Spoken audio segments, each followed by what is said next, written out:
کہ ہر رنگ کے اندر انسانیت کا رنگ اور خودی کا نور اقبال کو دکھائی دیتا ہے کہ کانپتا ہے دل تیرا اندیشائے طوفان سے کیا، نا خدا تو، بحر تو، کشتی بھی تو، ساحل بھی تو، دیکھ آ کر کوچائے چاکے گرے باں میں کبھی، کیس تو، لیلا بھی تو، صحرا بھی تو، محمل بھی تو، وائے ناکامی کہ تو محتاج ساکی ہو گیا، میں بھی تو، مینا بھی تو، مستی بھی تو، حاصل بھی تو، آہ کس کی جستجو آوارہ رکھتی ہے تجھے، راہ تو، رہرو بھی تو، رہبر بھی تو، منزل بھی تو، بے خبر تو جوہر آئینہ ایام ہے، تو زمانے میں خدا کا آخری پیغام۔ تو جب خودی سے آشنائی ہوتی ہے تو پھر کائنات کے سارے رنگ ایک وجود کے اندر دکھائی دیتے ہیں، اور وہ وجود انسان ہے، اور پھر وہ رازدان بن جاتا ہے، فطرت کے رازوں کا امین بن جاتا ہے، پھر وہ خودی کا ترجمان بن جاتا ہے، پھر وہ راز کن فقاں بن جاتا ہے۔ تو راز کن فقاں ہے، اپنی آنکھوں پر عیاں ہو جا، اپنے آپ کو دیکھنا انسان تو کہاں کھڑا ہے۔ وَفِي أَنفُسِكُمْ أَفَلَا تُبْصِرُونَ، ذرا من میں جھانک کر کے تو دیکھ، بلے شاہ اڈ دیاں پھڑنے جڑا اندر بیٹھا ہے کدی پڑھیا ہی نہیں۔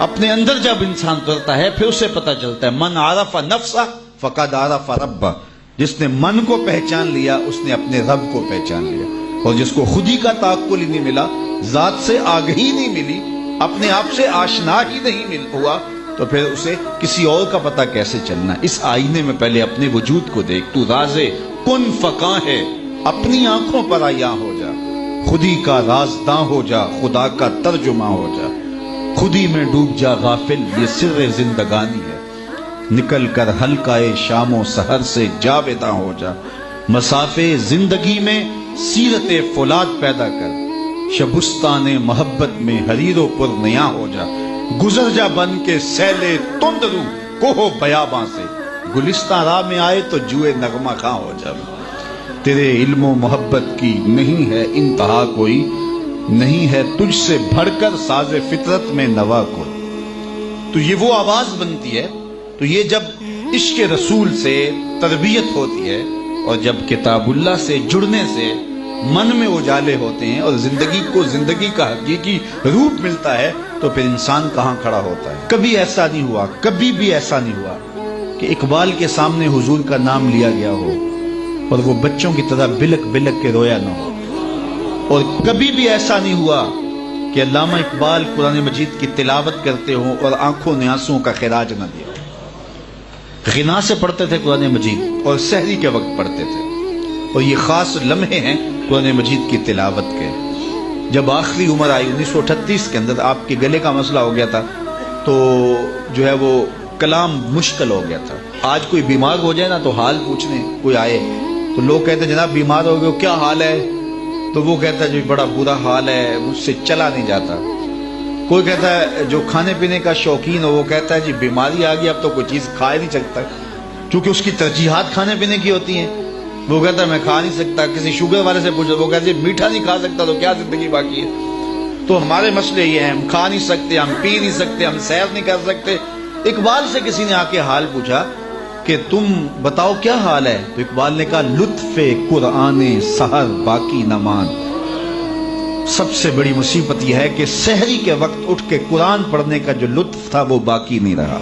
کاش کہ قرآن کو اس انداز سے میں پڑھ سکتا۔ تو اقبال قرآن مجید کی تلاوت کو حفظ جاں بنائے ہوئے تھے۔ کہتے ہیں اب طبیعت ساتھ نہیں دے رہی، ورنہ میرا جی چاہتا ہے کہ امت کو سب سے بڑا تحفہ دے کے جاؤں، اور وہ کیا؟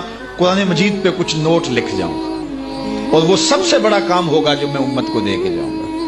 انہوں نے بال جبریل لکھی، انہوں نے زبور عجم لکھی، جاوید نامہ لکھا، اسرار و رموز لکھی، چے باعث کردہ اقوام شرق، کیسی کیسی کتابیں لکھی جو عجوبہ روزگار سمجھی جاتی، لیکن اس کے باوجود کہا کہ اگر میں قرآن مجید پہ نوٹ لکھ کے جاتا تو یہ سب سے بڑا کام تھا جو میں قوم کو دے کے جاتا۔ تو اقبال نے یہی نصیحت کی کہ کتاب اللہ کے ساتھ اپنے تعلق کو مضبوط رکھو۔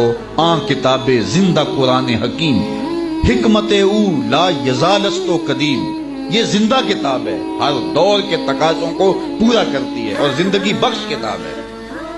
بلکہ ایک مقام پہ اقبال نے ایک بات کہی ہے، ذرا اس پہ توجہ آپ کی چاہوں گا۔ اس نے کہا فاش می گوئم آنچ در دل مزمرست، میں کھل کے نہ کہہ دوں جو میرے دل میں چھپا ہوا ہے۔ کتاب اللہ پہ بات کرتے کرتے اقبال نے کہا فاش می گوئم، کیا میں کھل کے آنچ در دل مزمرست، جو میرے دل کے اندر چھپا ہوا ابھی تک میں بیان نہیں کیا۔ پھر کہتا ہے ای کتاب نیست چیزیں دیگرست، یہ کتاب نہیں، یہ کوئی اور ہی شے ہے۔ گر تو می خواہی مسلمہ زیستن، نیست ممکن جز بقرآن زیستن، اگر تو مومن بن کے جینا چاہتا ہے تو قرآن کے بغیر ایک قدم بھی نہیں جی سکتا، ایک سانس بھی نہیں جی سکتا، ایک قدم بھی